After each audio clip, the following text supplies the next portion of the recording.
এই আমাদের এই চেম্বারের ঢাকনা, ওয়াটার চেম্বারের ঢাকনাটা শাটারিং হচ্ছে। এটা শাটারিং হয়ে রড বেঁধে ঢালাই হবে।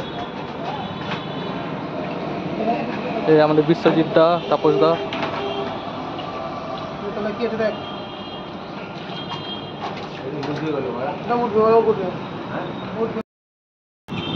এই আমাদের চেম্বারের কাজ, শাটারিং আর রড একটু বাকি আছে।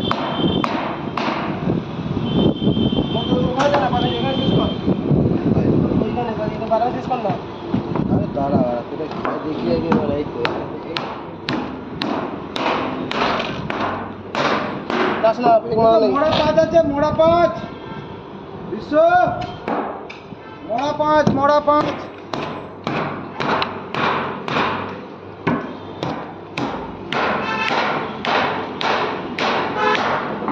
তাপস দা, এখানটা একটা কাট মারতে হবে। তাপস দা, এখানটা একটা গায়ে করে কাট মারতে হবে, ঢালাই নাহলে ভেতরে ঢুকে যাবে তো। হ্যাঁ।